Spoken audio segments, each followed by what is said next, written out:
Hello, my friends, and welcome back. Thank you very much for being with me again today. I have information about Bakhmut, about some generals, US generals, saying that Bakhmut must not fall.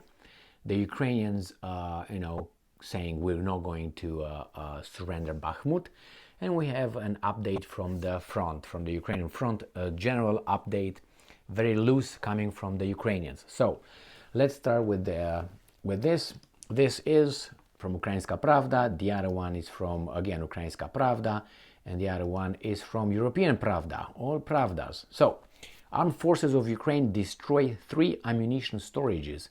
Russia dropped gas grenades. Ooh. Oh my God, really? What kind of gas? Chemicals? They're gonna start the First World War again? Yeah, okay, let's see. February 14th, 2023. The armed forces of Ukraine destroyed 3 Russian ammunition storages during the day. In Donetsk Oblast, the Russians dropped gas grenades from an UAV on positions of the Ukrainian troops. That's strange because the Russians accused the Ukrainians about 5 days ago that the Ukrainians dropped gas grenades on them. Yeah, all right. This is according to General Staff of the Armed Forces of Ukraine.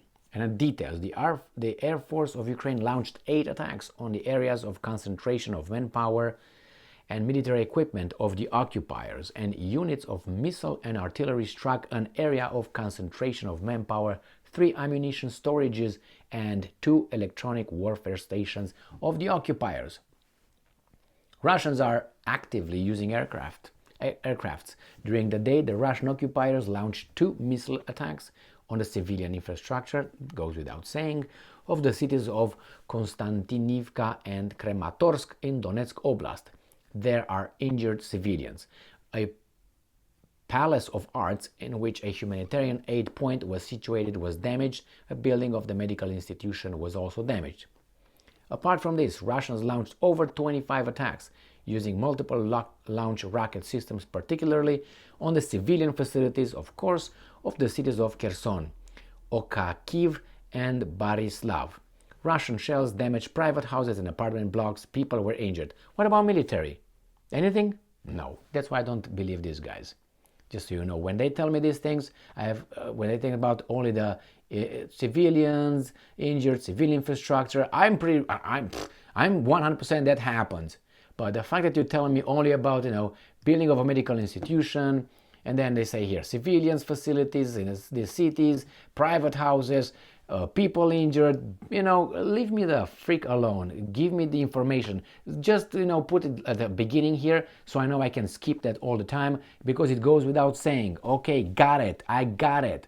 But they have to tell it to these weasels who have an attention span of 2 minutes, and then obviously they have to repeat it every 3 minutes so they don't forget. Man, despite significant losses, somehow these idiots, despite significant losses, Russians so far do not give up the objective to reach administrative borders of Donetsk and Luhansk Oblast. That means they are in offensive operation advancing. That's what you're telling me. They continue to concentrate main efforts on conducting offensive operations actions on the Kupiansk, Liman, Bakhmut, Avdiivka, and Shakhtar Donetsk, the football team. So that's new. This right here, Shakhtarsk, that's new. All that have been before here. I have heard it. On the Volyn, Polisia, Siversk, and Slobozhanskaya fronts, there were no signs of the information of offensive groupings. You see here, despite significant losses, the articles that I read all the time from these guys and from the free press, free mass media, if you know what I mean, in the free world, mostly they say, oh, the Russians are doing nothing, the Russians are bad, the Russians are poorly trained, bad equipment, drinking all the time, shooting commanding officers, their weapons don't work, but somehow, despite that, they're still advancing somehow. I don't know. Someone is lying, you think? So Russians do not cease mortar and artillery attacks on the positions of Ukrainian forces as well as on the settlements located along the collision line. The settlements of, and it gives like 20 here, in the Kharkiv Oblast came under attack. and in Kupiansk, and that's in the northeast. The Kupiansk and Liman fronts. Liman used to be a offensive operation conducted by the Russians. The occupiers launched tank, mortar, and artillery attacks on more than 15 settlements, including Bababababububau 20 in Donetsk Oblast. Russians also launched aircraft attacks near the settlements of Berestove, Zitlivka, and Verkhonyokamyanske. Kamikaze. On the Bakhmut front, more than 20 settlements were under artillery attacks. Among them, Babibub and Bakhmut as well airstrikes occurred near settlements of Bakhmut, Ivanivske, and Kurdyumivka. I'm trying to go over these things because the other two also give us information, and these guys are just give us not just, but it's general information. And it's usually the same thing: artillery and two airstrikes and civilian killed and all that. On the Avdiivka and Shakhtarsk fronts, as I said, this is new right here. 22 settlements were struck with tank, mortar, and artillery attacks, particularly Avdiivka, Volidane. Now, it's interesting that 22 settlements, and here were 20 settlements, 15 settlements. Since I've been covering these attacks and an update on the front, these were like 7 or some settlements, 10, 9. This tells me that's big, 15, 20, 22, 20 again. And let's see what happens here. Russians also launched aircraft attacks near Avdiivka and Vuhledar. That's the occupiers also dropped K-51 non-lethal gas grenades on the positions of Ukrainian troops near Vodiane from UAVs, so non-lethal. The Zaporozhye front, Russians launched attack of over 20 settlements, including Papabup in the Zaporozhye Oblast, right here. The occupiers also delivered aircraft attacks near Malinivka and Novodanilivka. On the Kherson front, this is the lowest in the south by Crimean Peninsula. The city of Kherson and its outskirts were under Russian artillery attacks, as well as 25 more settlements. Again, 25, including Bababip and all that in Kherson Oblast. Definitely these guys are pounding the Ukrainians before the Ukrainians could start their counteroffensive that the Americans are talking about in this spring. With the aim of compensating significant military losses, the Russians, up to 2 brigades of soldiers of the Russian occupying forces, composed of mobilized soldiers and volunteers, are undergoing training at the Kadamovsky firing range in Russia. Most of the Russian military are undergoing a 3-week training course. Separate groups are undergoing a 2-week course. It results in low-level combat efficiency, but somehow if they're winning or at least they're advancing, what does that tell you about you? How is your efficiency? And you're on the receiving end. So remember, for the advancing or the attacking troops, has to be about 3-to-1 the ratio, 3 or 4-to-1. So if these guys have low combat efficiency because they are tards and they don't train very well, what tells me about you? That means, you already have the advantage of 1-to-3 or 1-to-4. That means these guys have like 7-to-1 now because they are low level, probably, according to them.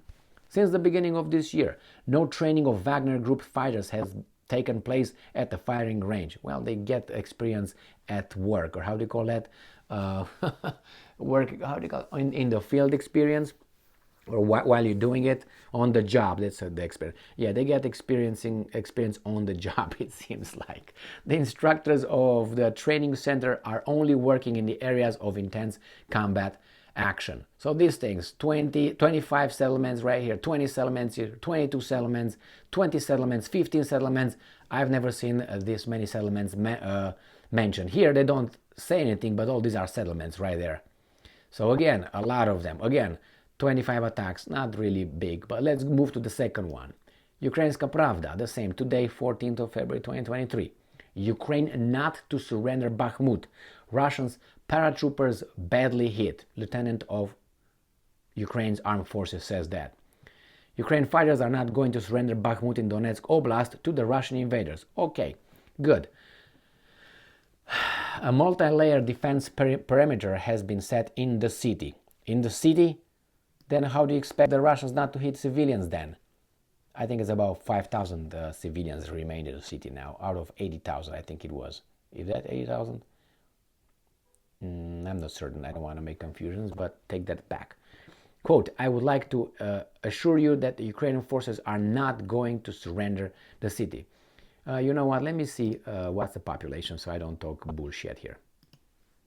All right, so we got it. It's Bakhmut, 71,094.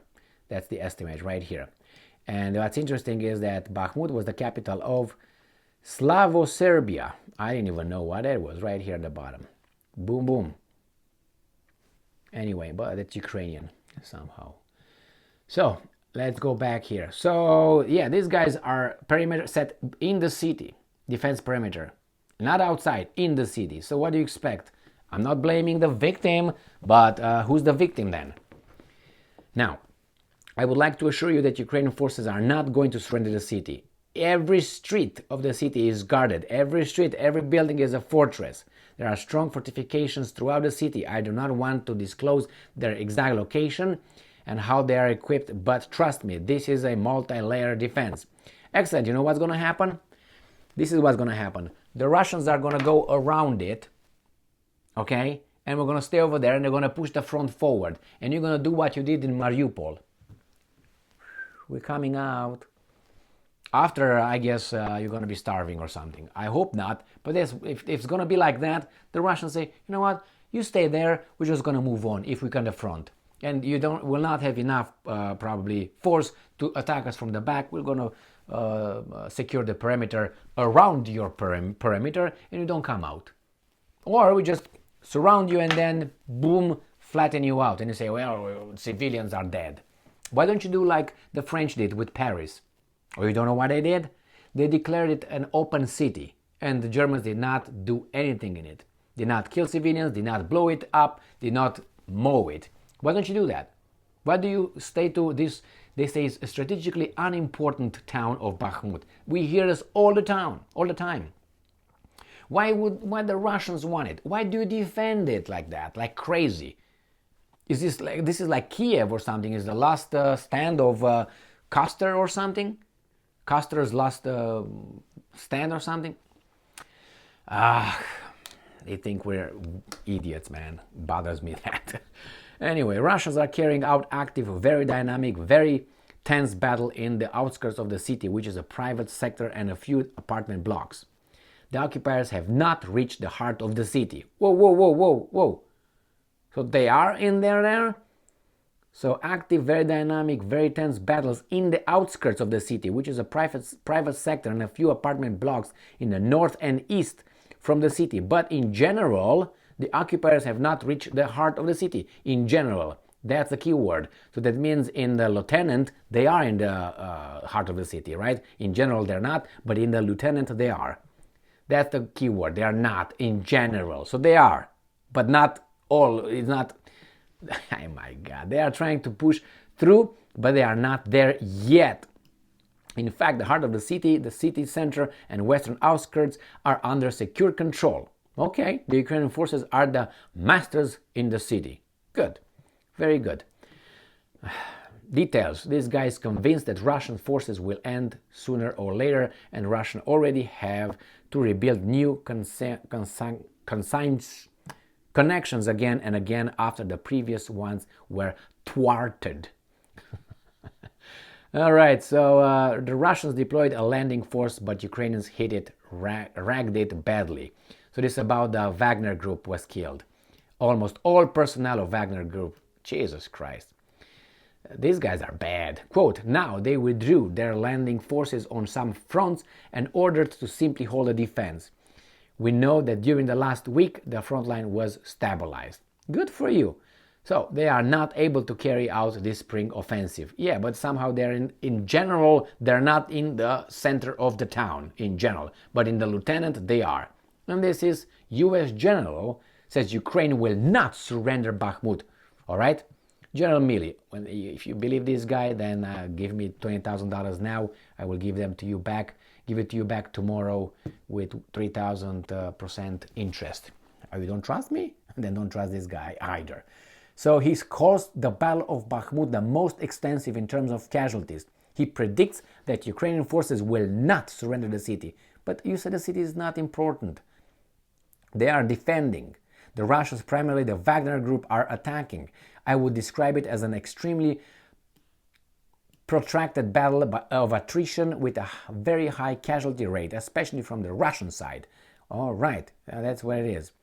So what I take out of all this, the Russians are still conducting their offensive by the number of settlements attacked. Now, I don't know what the success of this offensive is so far, but they are 15, 20, 22, 20, 15 settlements in each and every oblast that was mentioned. Kherson, Kharkiv, Zaporozhye, Donetsk and Luhansk. They are under that. Now on the Bakhmut, which, as I said, I will say that there's 3,000 times.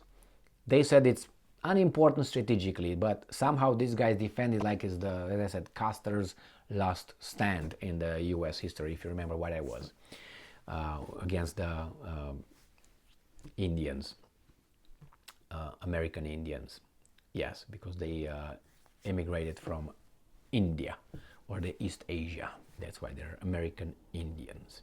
So from America, Indians, the Native Americans are the ones that are born and are from the location there, you know what I mean? So if the settlers are not, because they came somewhere, how are the other guys who also came from somewhere? That's a different conversation. Don't hate me. The dictionary is very clear on the terms of native, okay? And I didn't make it up. So if you don't believe me, just go and check the dictionary. Now another thing, Bakhmut. Bakhmut, have you heard these guys? So these guys are saying that the Russians are outside of the city at first. That's what they said. We set perimeters inside the city. Every house, every street, every brothel is covered and frequented, and all this is over there inside the city. But then at the end of the article, we find out that actually the Russians are inside a little bit in the north, I think, and the east or something like that. But then they said, well, they're generally not in the center of the town. Generally, like I tell you, well, generally the guys were not in that location. Generally, that means they were in there, but not. But how you're not in the center. When you say first that you're at the outskirts, that's why the word used, outskirts, north and east, I think they said. And they said generally not in the center, and still we hold it. Well, it seems like these guys came from Russia, came to your oblast, came to Bakhmut, came to the north and east, came to your center. What does it tell you? Territory, advance. So when these guys are saying Milley, says that, oh no, this is, they're not gonna give it up, they're not gonna surrender it. I think it's already done. I've been saying this from the 1st of February. I said this is done. Well, they don't tell us yet. They're still fighting, it seems like, but I don't know if it's a fight just in the, how do you call it, guerrilla war over there inside, the town. I don't know what's going to be, but it's just city warfare. I can't remember the exact term of that, but anyway, of that kind of war, like the Soviets did to Berlin, if you remember, that kind of war. Well, that's it. I'm going to let you know about the Bakhmut. I suspect that the Russians will eventually take Bakhmut, unfortunately for both sides, for all sides, not both sides, all sides, because it's not two sides here. It's more than one side here, and this is one side with its auxiliaries. So it's those guys against these guys, and unfortunately the ones in the middle will suffer the most. Well, if they want so, let it be. Thank you very much for being with me again today. Stay strong, stay smart, look for the truth, and be just.